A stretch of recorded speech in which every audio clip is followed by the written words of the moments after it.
In that scenario, that's pretty much how we built Shrek. We thought, how are we going to move the free line in the guru real estate trainer business? And when we wrote the short sale manifesto in the spring of 2007 and put that out, we gave away everything. It was like everything that we had at that point that we had in writing, anything that we could get in writing, anything that we could put down in an audio, and then Ted would help us like put it together in a readable thought. We put into the manifesto, and we just said we're going to give it away. And that thing went viral. Like over the course of a year, we had 40,000 downloads in a year of that one report, just about the short sale business. And we thought that really launched our entire teaching, training, coaching, info business. And we're doing the same thing with Ambrose Properties. With every agent that we come across, we're pretty much giving away the farm. We're teaching them everything that we know. And then if they want to go out and run and screw things up and trip over themselves, we're going to let them do it. And then they're probably going to come running back to us for help. That's the thought process that we have. And I think that, Nathan, that's kind of what you're thinking is, you give them so much, you give them as much as you can. They're only going to retain 10% of it, right? Even you guys in this room, after 3 days, you're only going to retain 10% of what I said or what any of these guys say, right? So don't be afraid to work with your competition and embrace them. We basically set up our apprentice group, and we created competition for ourselves. We created our apprentice program and created other groups of guys who were going to do investing, and we got a small piece of every deal they did, and that turned out to be a $1 million idea for us, okay? So I think that's a great piece of advice, especially if you're in a big market where there's lots of opportunity. Chris Council is, give Nathan a hand if you will, please.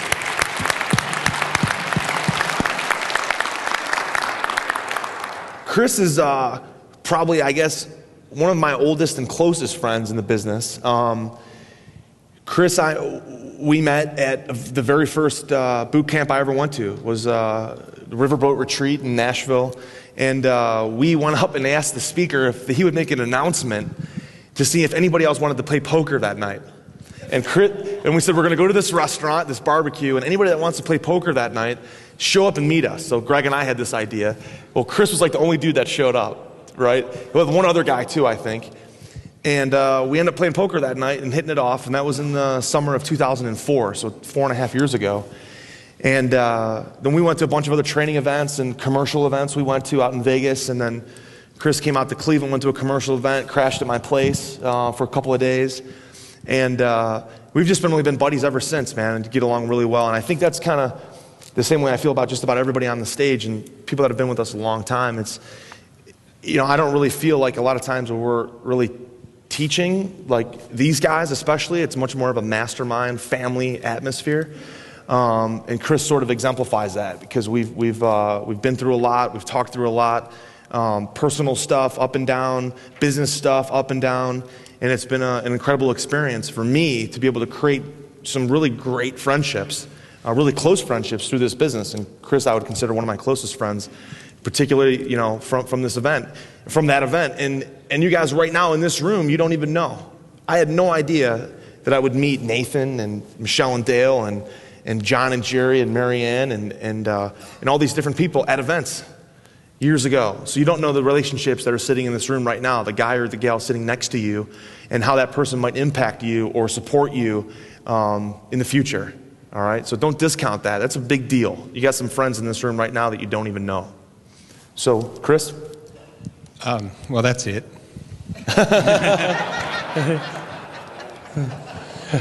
So I'm from Denver. I started investing in 1999. I got a set of tapes and drove around in my car as a salesman, a beer salesman, listening to real estate tapes. Excuse me. So I just started doing, I hadn't really have a clue what I was doing, but I didn't know that. The guy on the tape said, this will work, do this. I did it, okay. I made money.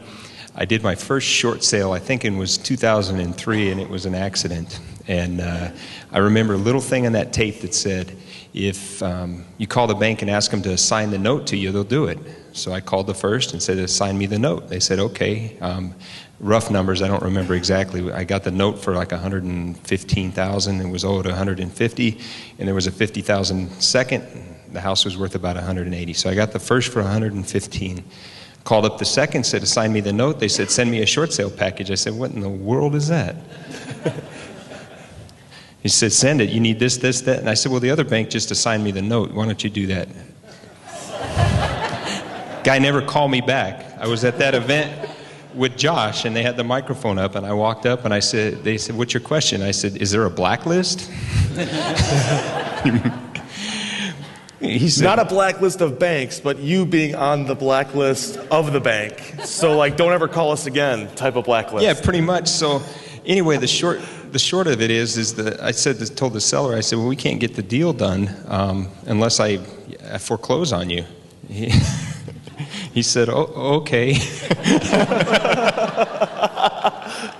So I foreclosed the second off, bought the house, sold it for 180. I had no clue what I was doing, but I was making it up as I went. And we made like 50 grand on it. So anyway, now I know better. I wouldn't do that to a seller again unless they really didn't have any other choice, but I just wouldn't do it.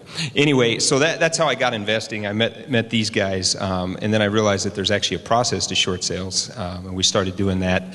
Got involved in some commercial deals. I've had some ups and downs. I did some fix and flops. I called my hard money guy the other day because I was trying to get a loan for a buyer, and he says, I don't lend on fix and flops anymore. You guys laugh because you know. Anyway, so that's roughly my story. I've broke my business down. I do exclusively short sales now. I got to the point where I was talking with some people here, and they're overwhelmed with the amount of business and things that they have to do. You work. This isn't a get-rich-quick thing. You do work, but then you start to systemize your business, and you should learn how to do everything in your business and then realize you don't like some of it and start getting rid of it, get it off your plate. So the way my business model is set up now is I have 3 people that acquire properties, and we do direct mail. We've got some unique issues in my state with realtors, so I won't get into that, but we do direct mail and door knocking, and they acquire the properties, they meet with the sellers, they do the paperwork. We have 3 realtors on our team. They work directly with those realtors. They determine what we're going to sell the price or sell the house at, and they set the price. I put those numbers together on the HUD with our offer and send them to Jeremy King now. So I've gotten that off my plate. Now Jeremy is negotiating our deals, the realtors are selling our deals, and I've got 3 people on the front end doing that. So what I get paid to do is think, copyright, and there's some other thing, but those are the 2 main. Yeah. Cash checks? Yeah, cash checks. That's pretty good.